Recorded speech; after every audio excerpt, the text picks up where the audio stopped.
The old man took the box home and did exactly what the little devil told him. He invited all his friends and his neighbors to come to his house for an eating party. But he didn't invite the old rotten woman because he didn't really know her. That woman, she just came in by chance. That's why. Right. Mm-hmm. But the old man didn't know her, so he didn't invite her. But the old rotten woman knew about it, so she still sneaked around and stood outside of the house, looking through the window to see what happened, what the old man had now, so that she can do it again. But through the window gap, she didn't see anything, no food, no drink on the table, nothing at all.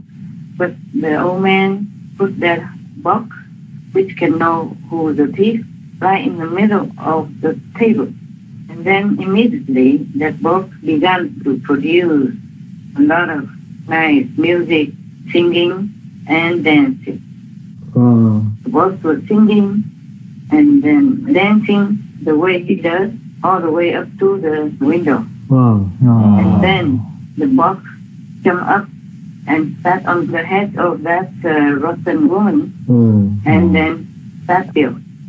From inside of the box, a deity came out, very, very black skin.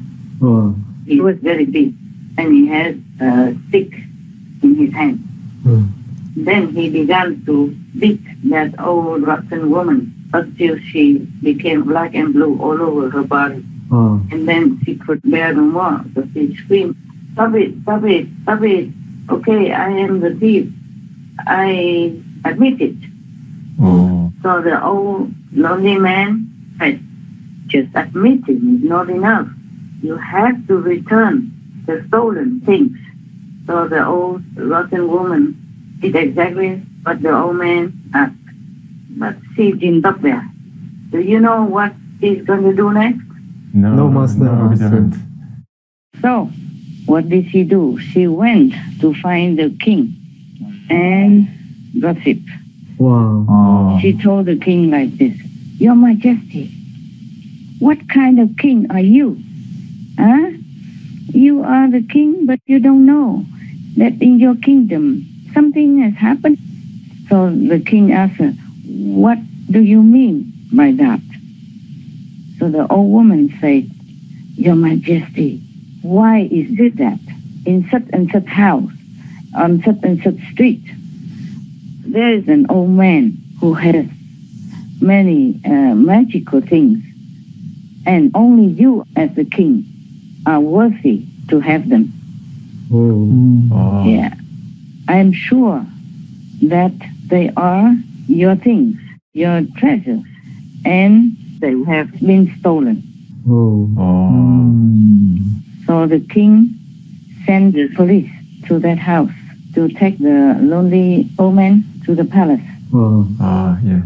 And also brought along the 2 teapots as well as the box for knowing the thief. And then the king confiscated all of them. Right. Confiscated them and threw the poor lonely old man in jail. Threw him in jail. And, you know, jail is not something that you will feel comfortable and peaceful in. Yes. Not. Meanwhile, the king used both of the teapots and they gave him everything he wanted. One day, he decided to also use the box that will know who the thief is. Immediately, when he just put that box in the middle of the table, the box began to have music and then songs, and then the box began to dance around. And then, finally, that box jumped on top of the head of the king.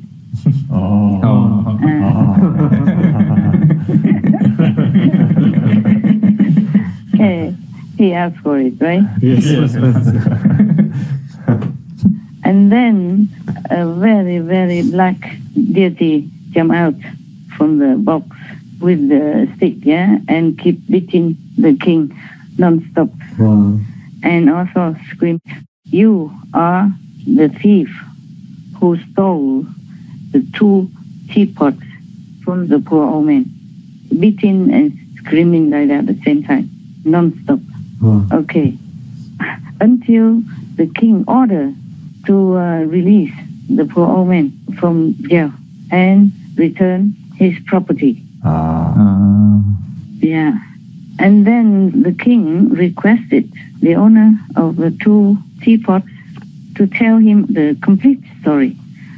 So the old man say, "Oh, he's a poor old man and lonely, has nothing, how he lives a poorly life alone."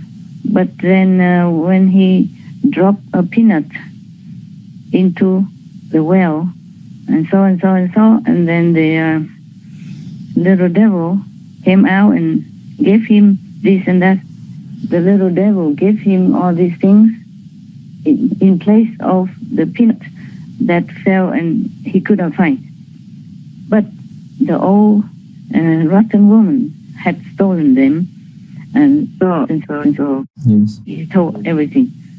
And then the king felt very interested hearing the story that the old man told him. Immediately, he ordered punishment for the old rotten woman. And then ordered the police to protect the old man to go home. Wow. From then on, the old lonely man lived a very comfortable, happy life. and had everything.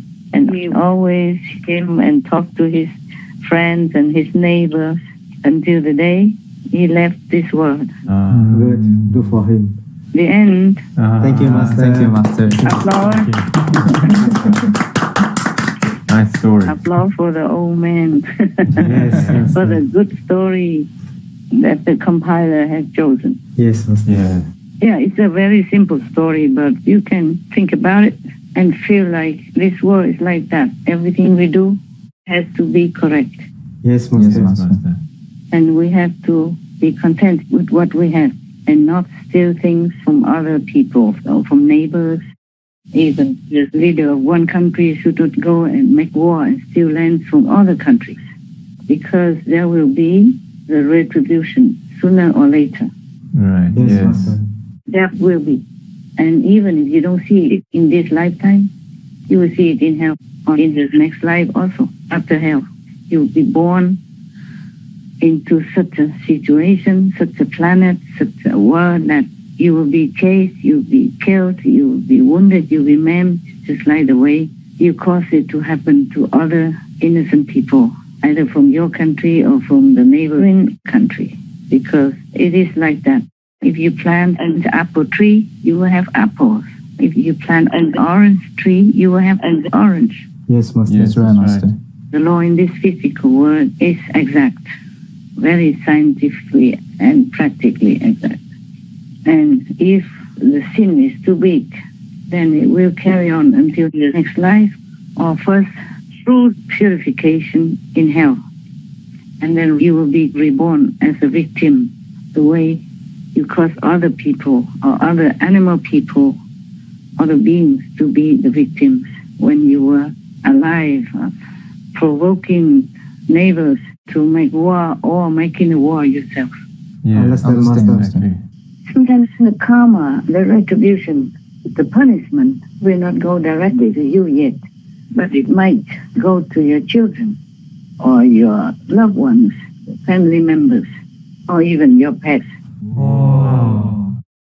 In Vietnam, we say, when you're older, you should do good deeds. Leave the merit to your children. And we also say that if the parents eat too salty food, the children will be thirsty. Similarly, in the Bible, it also says that we have sins from the ancestors, meaning our parents, or great-grandparents, etc. So if it doesn't hurt you, but it will hurt your loved ones, then it even hurt you more. And sometimes the karma makes it that way. The devil arranged it that way. The karmic law arranged it that way. So that you get more hurt, it's more painful than even you yourself getting hurt or killed. I don't know if anybody understands what I'm saying. I mean, really deeply realizes the truth of it. For example, recently, the person who is the so-called guru of Putin, the one who is mostly behind the invasion of Ukraine, the daughter died by a bomb. Somebody killed her by placing a bomb in the car. And people say it's supposed to be for the father, Putin's guru. But then they killed his daughter instead. I'm sure this would make him grieve 10,000 times more than if he himself gets hurt. Yes, Master. Yeah. It's just one of the examples. Many other examples you can find somewhere on the internet. So it is better that the parents do good deeds so that the children will enjoy their life. And it's not just about losing lives or getting grave illness, but the consequences of our bad deeds, even from our ancestors' time, will be manifested in different ways. It's not just about the life that was cut short or accidents or illnesses, but sometimes it's manifested in a way that you would not expect. Yeah. Yes. Like with a great discord in the family, or a lot of conflicts happen within the clan, or with other citizens of the country, etc. So anyone who really understands the logic of action and reaction, or karma, or karmic retribution, as you sow, so shall you reap, would think many times before committing something bad. Because the ones who commit any bad deeds, any sins, are the ones who will harm themselves, first of all.